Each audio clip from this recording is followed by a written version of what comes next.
Can't censor it. We are up to. Hope I'll be the right. Found the radio yesterday? I heard about it. We spoke about it. Okay, we are up to Daf. We're up to Daf Chaf Aleph Amud Aleph, and we had a machlekes what kever means. Kever is a person or a rooster, and we are up to 6 lines from the top. Omar Rav Yehuda, Omar Rav, Shosh Yisrael, Oil Regel, when the Yidden were going up to the base of Mikdash, Oimdin Tzfufi, when they stood, they were so compressed together. And Rashi says the word Tzfufim comes from the word soft, floating. There were people, the feet were not hanging, were not on the ground, were suspended in the air. And let me just tell you that when the Rebbe used to give a bracha, Erev Yom Kippur, in a small shul upstairs, and as the Bachrim numbers grew and grew and grew, and my years, and after it was even worse. In my years, so this is 1980, 81, 82, when we stood in that room, half of us, Bachrim, I was tall. For all those who were shorter than me, and there was a lot of people shorter than me, their feet were not touching the ground. They were literally not touching the ground. It was impossible.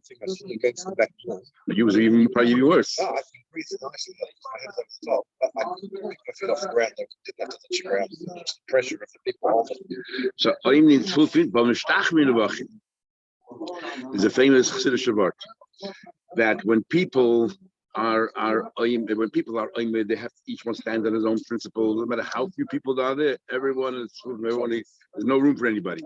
But when everyone is prepared to be bottled and mevatel themselves to other people, then the vachin is room for everybody. And you remember we learned that behind the Kodesh there was a gap of 11 amos. So they used to use those 11 amos behind the kapotis. My comment, what do you mean? If they bow down and there's plenty of space, why do they need the place behind the Kodesh? Answer the Gemara, it's not a continuation of Mishnach and Vachim. It's actually a continuation of the first part where it says it was so crowded that they had to even go behind the base of Mikdash as well. Even though it was so crowded that they had to also fill in all of the areas around the base of Mikdash, including the area behind the base of Mikdash. There's 11 amos there in the west, to the west wall there out in the Azara. Nevertheless, but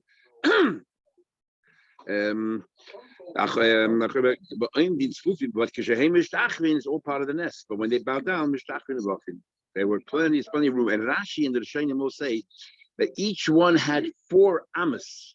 Why do you need 4 amos? So this is for Rashi's and the Rishonim. Either because each one was saying vidui. They don't want the next person to hear what this guy is confessing, or each one's asking the tefillahs what they need, begashmias, and it's private, and nobody else should hear what you're saying. So therefore, there was 4 amos, and yeah. Now, here it actually says because of vidui. Why he doesn't say l'chayr over here? Well, but he does because of tzrachim. Because Rashi before said when you damish manesra, you're supposed to be nobody can hear a word. So what are you 4 amos for? Who's going to hear you? Or but so the vidui. People can hear you because you have to say bepeh. Says the Gemara, now we're a little bit picking up. It's one of the 10 miracles that occurred to base of Mikdash. We'll discuss what exactly were the 10 miracles. The Tanan we learned. We're on Daf Chaf Aleph Amud Aleph, about 12 lines from the top of the page. The Tanan we learned. Asara Nisan Nasa base of Mikdash. There were 10 miracles that occurred in the base of Mikdash. Number 1. No woman miscarried. No woman miscarried because of the beautiful taste of Heged. Had his strong cravings, and I thought it was the intensity of the amount of behemoths that being shot. Rashi says because of strong cravings, and it was such a strong aroma that a woman has cravings, supposed to give into all the cravings, and she has strong cravings, and sometimes it can lead to miscarriage. It didn't happen. Hegdish never went foul. What do you mean? Because Hegdish never went foul. It's talking about even if they left things. So that was left over the bird at night, didn't go foul yet. But if they were too busy in the mizbeach, the din is there's no din of lina. If you remember looking at Marzvachim, if you left them on top of the mizbeach, even for 2 or 3, 4 days, doesn't go. So these things sometimes left 2 days, they put it on the side on top of the mizbeach, and it never went foul. even though in Shalim can get very hot, outside, it never went foul. In Achri Kadosh in Likud Torah, it says there that everyone has to learn Torah and etch it into your memory, and also Torah Shabbat L'chol hapachis. You should learn the whole kachim. We should all learn kachim. So we're doing that. Yeah, and we had a lot of kachim lately. Now in Yuma. We just said that never saw a fly hanging around there with a butcher's war bear in the courtyard. Like either carry the Kohen Gadol and put him. They never happened to carry the Kohen Gadol and put him. We read a story a few days ago where a Kohen stepped in and took over the Kohen Gadol by Yosef ben Elam. We're not saying the Kohen Gadol became Tameh, it became Tameh, but it wasn't carried. What's a chilui became Tameh by touching a sheretz, so from a carry? So Rashi says a carry comes from internally. That's a gnai. It's an animal, so it's like a gnai. Kohen Gadol should have a carry, but touch a sheretz or another Kohen who became Tameh spat on you, Kohen Amada spat on you, and that's what happened. That did happen. But they never found a psul in the oimer, nor in the shtei halechem, nor in the lechem upon him. When they cut the night before exactly how much they needed barley, and they had to put it through 13 sifts. Remember, we learned there's a whole long process, and if that became tamei or apostle, that's it, finished. Now, really, it's really hard to understand why it became tamei, because if it became tamei, there is a way out, but for the pilot, there's no tzibur. Then we have the same thing applies to 2 loaves of bread. Since it had to be baked out of Yom Tov, you're not allowed to be baking on Yom Tov. If it became tummy after that on Yom Tov itself, there's no remedy. And the same thing lechem aponim goes baked on a Friday on Shabbos. It became possible. There's no remedy. And Rashi says here's something which the Chaydos right away struck us. That in such columns is the opposite. Rashi says in the second line of the white lines. Rashi says, I'll just read to you. V'chein lechem aponim shenefa med Shabbos baked Friday.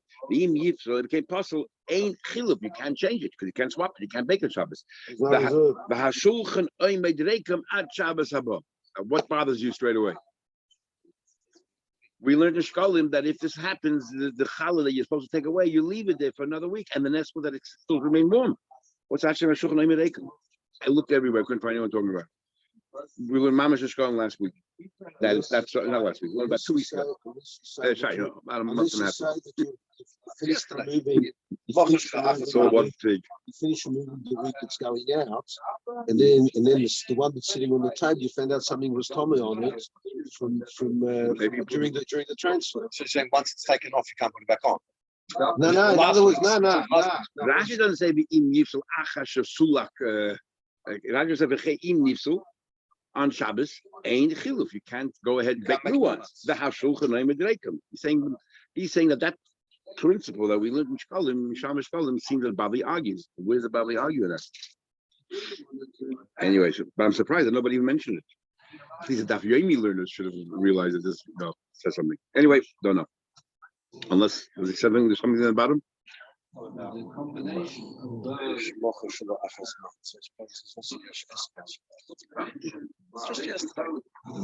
Okay.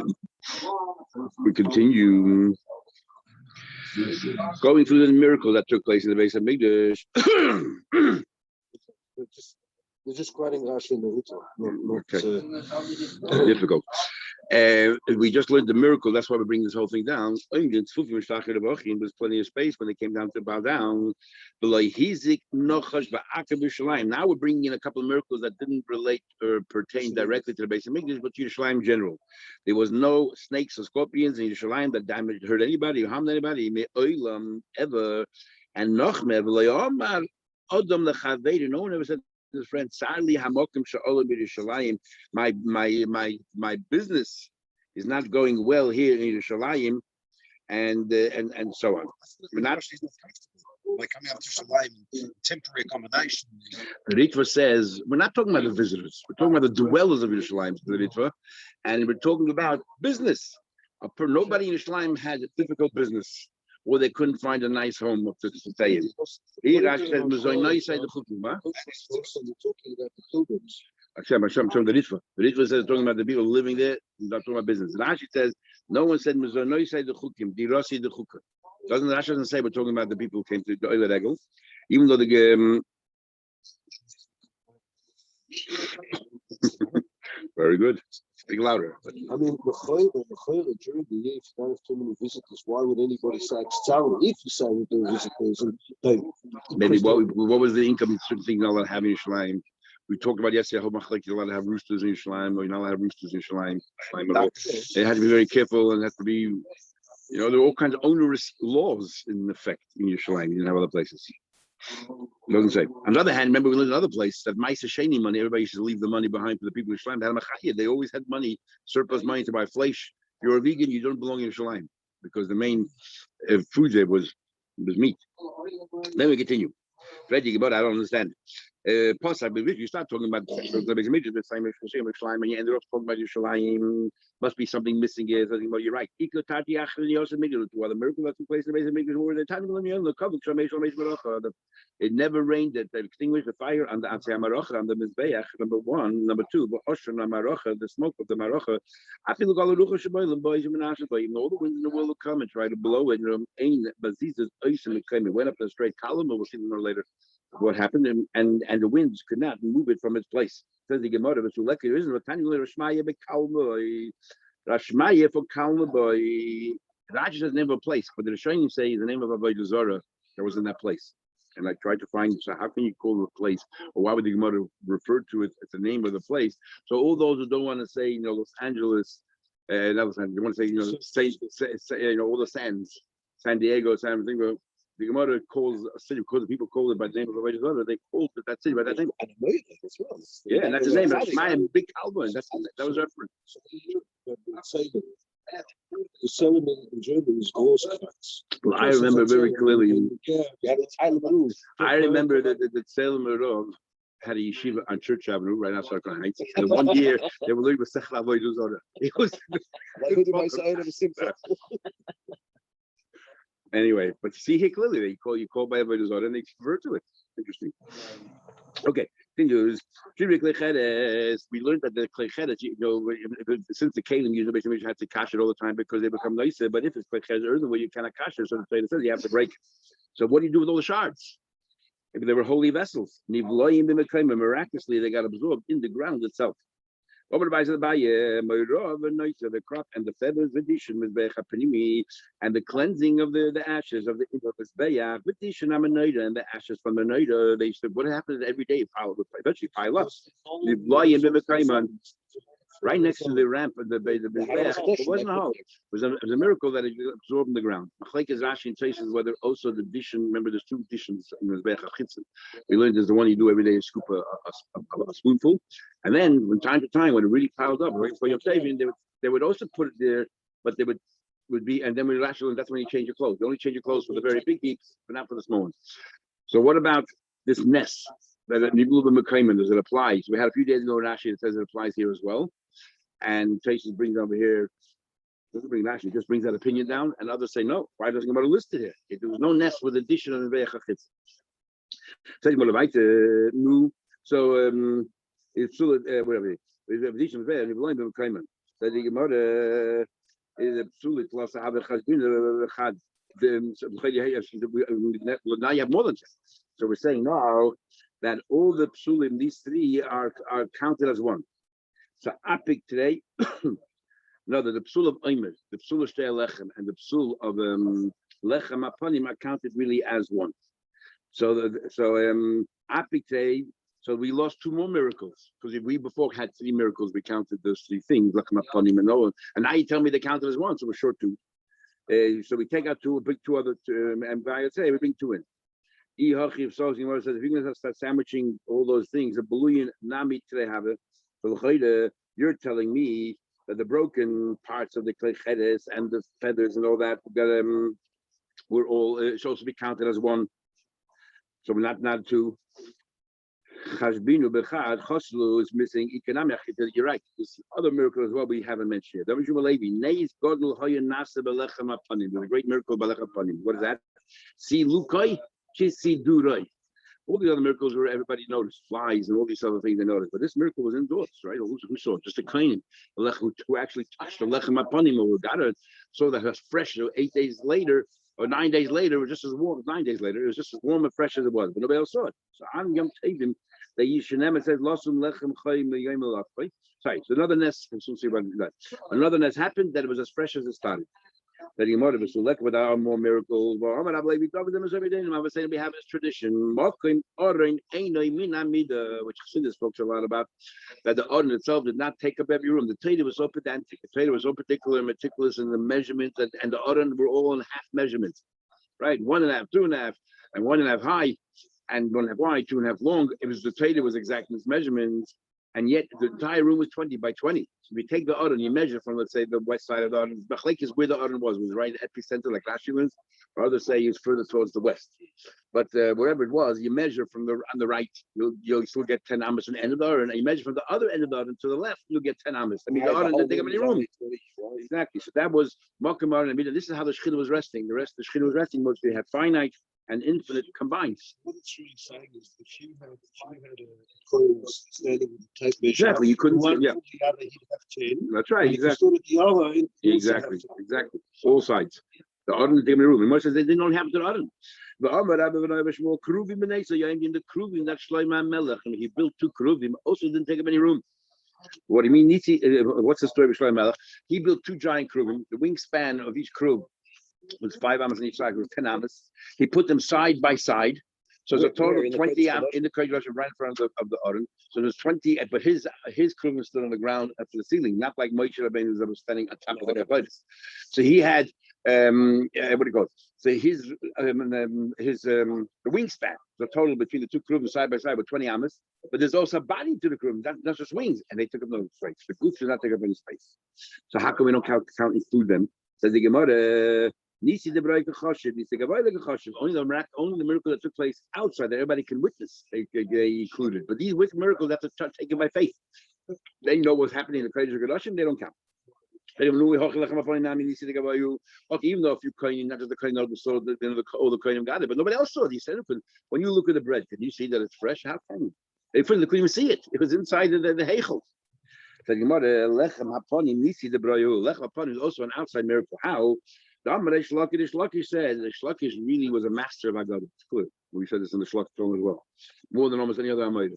My Dechsibit says, Al HaShulchan HaToy. It says in the Pasuk that you should place the 2 rows of 6 chalas each. Al HaShulchan HaToy. I mean, how could the Shulchan ever not be toy? We know that something that's fixed in the ground can never become tamei. How can it not be toy? Even if it's why is it moving? The Shulchan. Why was it moving? Who moved it? It's made out of wood But who moved it? It was made as a stay permanently. Why would it move? That's an Ishmael. It's called Asri L'Nachas. It was built with intention of staying it. It's permanent, yeah. But so this was like Chiddush going to be. It's the cloud. It's in the Kodesh. It's what's supposed to become coming from. It's in the Kodesh. Nothing if a Kohen orders came in and we said before the split, that's how the Kohen Gadol came from. So they're trying to say that. The cloud should tell me it's possible to come tell me. It's a wooden keli was made L'Nachas. It was made to be there permanent. Although the Shain already asked, but it was made out of gold as well. But the gold take over. The gold doesn't have to be movable that it should become tamei. So they say, but the Torah clearly called it an 8 shulchan 8, and therefore the Torah is saying that the gold is bottled to the 8th. Yeah. That's just having it's a shikha. That's right. So the gold is the same tougher to the also. Exactly, same word. The whole creation of the machin gabatum the tuba. The chayis b'metum naros the gabatum. It intercepts tum. Elam melamed. So Shlokish says, it was taka portable. When it was portable, what did they move it? Melamed Magbian Oisel the Golim. They would take the shulchan out every Yom Tov, and they would bring it outside to everybody, and they would see the steam come up. Look how much how dare you are before the Eibishter. When he takes off the challah, it's just as fresh when you put it on. Shenema. When it says the pasuk, Losum, they should place it there as Lahem Chayk. The Yom Hilacha. You should place it there on the day that you take it away, as if we just put it on. So in other words, what the Shlakish is saying here is that relationships have to constantly be fresh. You have to refresh it. And relationship with husband and wife, relationship with everything. And relationship with us and neighbors. Neighbors are showing that our relationship is as fresh today as it was when we started in Hasina. That's the beauty of Yiddishkeit. Says the Gemara about the world. Okay, so we understand. So a miracle that took place indoors, like the Kodesh Kodashim, we don't count. But the other miracles, Amar Rav Oisha, B'shar Shabana, Shleima Beis HaMikdash, Shleima built the Beis HaMikdash, not a boy. He planted Komine Begodim. He planted all kinds of beautiful delicacy shells of gold, made out of gold. But you might see in Peresein Bisman, and the trees grew and produced golden Begodim.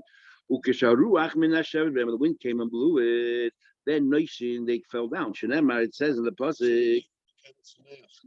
That's right. It says in the pasuk that the mountains will be full of wheat, and then it says Yirash, and they will make noise. Kilavana, like the Lavana, which always referred to the base of Migdash. Period. Its fruits, the special fruits that were planted for the base of Migdash. And what's the noise? The noise is when the wind blows and they fall down on the ground. And not only that, they bang against each other. When the noise is not just falling on the ground, when they bang against each other, the golden kalim, when they bang against each other, they make a ring. And everybody can hear it. When the goyim came into the base of Migdash, Yavesh, it dried up. Other Mepharshim say when Achab put a Veda Zorah, he dried up. Shenema, it says in the pasuk that everything dried up when the goyim came in. It says that the fruits of Levana, basically, Ula withered away. But Mashiach will come, it'll all come back. Shenema, it says the pasuk for Royach Tifrach, once again it will bloom. The Sogel of Gilas, they will once again rejoice. The Ranan Kvoid Halavona and the Kovet of Levana, once again it will be singing and Nitinla, and it will be given all these things that were once there. So now the fruits will start growing again. So why do we count that as an S? And that's based on Migdash territory. Okay, we said we're not including Yerushalayim, but that happened right in the courtyard of the base of Migdash. And it had to be that because the problem, the Torah says you're not allowed to plant any trees next to the Mizbeach. So how can Shlomo plant a tree? It must have been not a Tzameach. It had to be a diamond. It had to be golden nest, but it couldn't be. In the Levana. Levana is based on Migdash. Sorry? That's what it seems. No, it seems that the whole base of English is called out. Yeah, but are you allowed to plant trees in Ezra Nashim? The whole base of English didn't plant any trees. The Gemara says, Nisi the Kriya like a chashiv. A nest that became part of a fixture that was permanent, every day it was there, we don't count. We don't count. And all these other nisim were like, oh, hashta the now that we gave you this answer, the fixed permanentism. No, because these are standing fixtures. So all the other miracles, even though they were constant, the fly didn't come in, all didn't constant, but it's not tangible. This was like a tangible nest. There it was. I'm sure they did. You want to know? The Gemara says that they took up no room, but anybody checked it out. First of all, we had the Gemara Shabbos about when they said these Tanoim said different things going to happen, and Talmidim would say, and the Talmidim would say, it can't be, impossible, Mashiach will come. So he would take the Talmud out, prove it, because something like that exists in the world, and then the Talmud would get killed. He would give him a good look, and it turned out Gal Shalat Sam. So you don't trust the Gemara when the Gemara says these things. Omar, we learned, that in Haftorah Pashas Vayera is all about the Shunamis, Ben Shunamis, how, the kid Nebuch was sick, died, and he was lying on the bed, and the woman went to go to Elisha to ask for a bracha, and by Sfardim they finish off that Pedic which says, the husband said, what are you going to? That's for the end of Torah. The Ashkenazim, they read the next chapter. What happened when he went there? Elisha came, lie down. Because they said, so they stop up because they know the end of the story. They don't have to read the next part. It's us skeptics, cynics. Did anybody go and measure the base of Migdash? Did anybody go see what Elisha did? I know this because I remember once by $1 they used to give out a Sefer Beis Chayenu every week, a manual, Kuntras, that used to say what happened with the Rebbe by $. People went by. So I was once reading it, and there was a guy who went by in Chafal, and he says to the Rebbe, he's in a wheelchair, paraplegic. He says to the Rebbe, my son's getting married in 5 weeks' time, and I want a bracha that I'm going to dance in my son's chasna. And the Rebbe gave him a bracha. And then he said, no, I need a haftacha, guarantee. So I gave him another $1, and I gave him another bracha. He says, no, I need a real guarantee. He says, I want to dance in my son's chasna. So they gave him a few dollars, and that was it. So I was learning a mind with my uncle, 2-3 weeks later. And I said to him, I wonder, no, Tishrei, I was there. So I said to him, I wonder, if anybody went to the chasna to see what happened. He gave me a pash on my face, and he told me this word. He says you can write it down already that it happened. You don't have to go to the chasna. In fact, if you go to the chasna, the problem is not him. The problem is you. That's it. Okay, let's go. Although you think that Sorry. Should be a big person. you think everybody we talk No, about every week at the base Chayenu, there's so many things happen. We don't know because there's a story there. The Rebbe says something. I just yesterday they were showing things by like Baimer. One of them was a guy said to the Rebbe he had no kids at all. So I gave him a roch of kids. He says to the Rebbe, "Can I cave on a vegela?" The Rebbe said, "Cave. Should I buy a carriage, pram, for my kids?" The Rebbe said, "Buy one." Let's continue. We learned the ocean hamarocha, the smoke of the marocha. Umihava ocean b'marocha was the smoke by the marocha. You told me that the smoke, the wind couldn't blow it away. With the smoke, what time we learned Chamisha Dvarim Reisha 5 things said about the fire of the marocha. The vutze kari, that it was the coal that fell. There's a coal that fell down from heaven in the time of Shlomo, and it sat on his beach, and it looked like a lion that was lying there. The shape was like a lion lying there. Until Menashe came, and Rashi says took it away. Why would he take it away? It's one thing if the Abishah took it back. The Abishah took it back. But the Rashi says over here, the Vesilka, he took it away. I mean, what was going through his head? Even though we learned most of the Menashe told Rashi, that the Tzahar of Avodah Zarah was so strong that you guys would have been knocking to the streets, running after Avodah Zarah. But still, taking away a Nesman Shemayim. Anyway, was brilliant like the sun, and it was tangible. There's a real fire there. It would eat the moist wood and the dry wood. It made no difference. It burned through everything. It did not generate smoke. What do you tell me that the wind didn't blow smoke? Answers the Gemara didn't disperse the smoke. Answers the Gemara, there were two fires on the Mizbeach. There's one's the Abish's fire, which is miraculous, and then we know there's still mitzvah havi minahedyet. And we're going to later on, in the first base of Midrash, when the Eden was Zoiche, they only had to put shnei two little twigs, and they did the whole fire. The second base of Midrash, they had to build the whole fire because they didn't really have help from above. But so they did go through the motions of having a little fire. That little fire generated smoke. And that also had a nest that the wind didn't disperse it. How much smoke was there already? And there would have been very little, and the wind couldn't disperse it. It says in Pasuk the Tanya, the mitzvah is mandated that you have to put a fire on his back. Even though the fire went in the this is what Chassidus always talks about, that even though if you have a hisaitis no mila to become from you mitzvah you got to make it yours, and you have to have your own input. Can't rely only on help from above. The Revutze Ka'ari is shaped like a lion, but the famous Gan Kohen, the deputy, Anida Asiya, I saw it. The Revutze Ka'kelev, and it actually shaped like a dog. In other words, in the beginning of the second base of Migdash, also had a fire from above, but they were shaped like a dog, like Kashik, Kamba, Migdash, and Kamba, Migdash. In Migdash, there was a big fire, massive fire shaped like a lion. In the second base of Migdash, it was only shaped like a dog. So the Gemara meat. It's much smaller. No, it's not a small fire. Size. Says the Gemara of the meat. The may have it. You even had a nest from the Shemaim. But Rav Shmuel Barinya, my dirsi. It says in Pasuk. It says that you'll build the base of Mikdash. The Eretz and I'll desire it. The Echbod and I'll be honored by it. Because, but it says the Echbod, but we actually read it the Echbodah. So there's a hay missing. The Korina the Echbodah. The hay. Why is it missing a hay when it talks about the second base of Mikdash? When Chagi says Elu, the hay that was missing. Chamisha dvarim shahaya be Mikdash. There were 5 things missing in the second base of Mikdash. The Elu hay, these are they. The Odin was missing, the Kapaitis was missing, the Kruvim was missing, and Rashi says they were all counted as one. They're all counted as one. But Ukruvim Eish, and now the fire was missing, the fire was back. We're saying they are one. The Odin, the Kruvim, the Kapaitis, the Kruvim were all considered one. There's different, yeah, but they were fashioned out of the true, out of one piece of gold, out of the Odin itself. But it's still a different. It's counted as one. Now maybe also is including the Kruvim the Shlomo Melech added on. That was not part of the Aron. Maybe that's what's including here. We just learned about it. Eish, the fire on the Mizbech, the Shechina and the Shechina, which is really the Shechina was the Aron, it was resting on the Aron or the Shechina, but the whole base of Midrash we're talking about now. Shechina was not there in the base of Midrash the way it was in the first base of Midrash. The Ruach HaKodesh missing is Nevi'ah stopped, even though we had learned before that the Nevi'ah stopped the Ruach HaKodesh, but it was no longer Nevi'ah.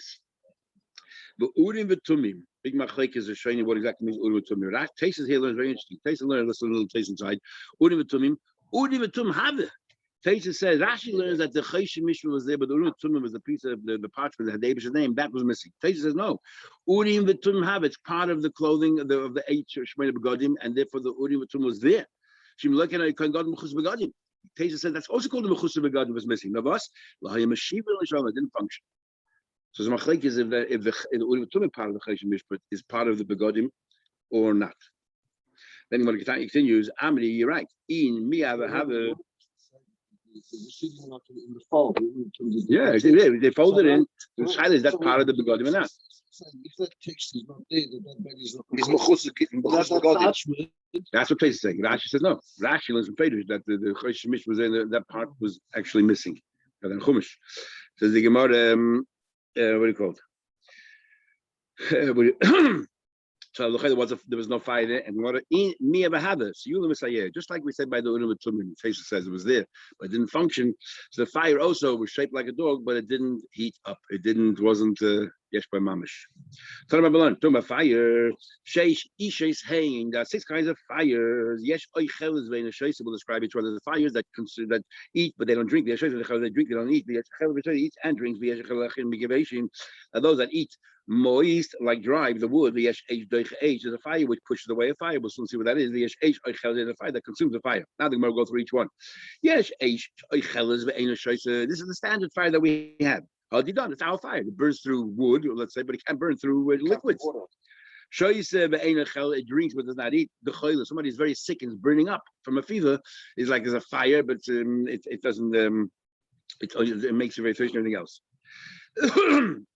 You eat and drink deliyo. By Elio, the Siva says, Elio, the asked Abishah that he should send down a fire from above, and he had a wager within the Habal. And it says over there, a fire came down from heaven, and it ate everything. It ate the carbon, the wood, and it ate the stones, and the dust, and Hamayim, and also the water. Licked up the water. So it did everything. It ate the dry and the wet. Okay, says the Gemara, that's Marach, all kinds of wood.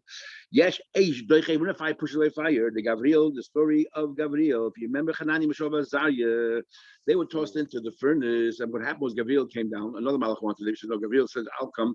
He came down, and he pushed the fire, and he was a Sashalesh, and he pushed the fire out, so it burnt all the people who were standing around the fire got burnt, and the Mechanizai walked around, nothing happened. The yesh eish oicheles eish. Where do you find that a fire consumes the fire? Is the shechina. That's the Eibushalom. Mar hoyishit it's boy beinein. That those malachim who said mo enosh kisis kirena. Why create a world for human beings? Who are they anyway? Nothing. So the Eibushalom stretched out enough that these malachim were fire, and the Eibushalom extended his finger beinein v'sarfan. And what he did, he burnt the fire. Fire burnt fire. These malachim were very high madrega, and they got burnt up. Now you said that the smoke of the marocha, but the wind cannot scatter and disperse it.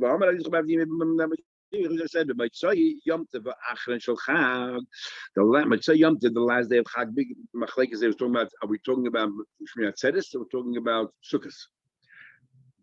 I guess machlekes we discussed a while ago in the beginning. If Shmirat says really is part of Sukkos, but a few exceptions, or is really totally this separate Yom Tov, independent Yom Tov. So it says there, I guess they were looking there to see miraculously which way the cloud of the Mizbeach was going. Remember that the Sukkot is the Chag and the Dain Alamayim, the rain that's going to happen.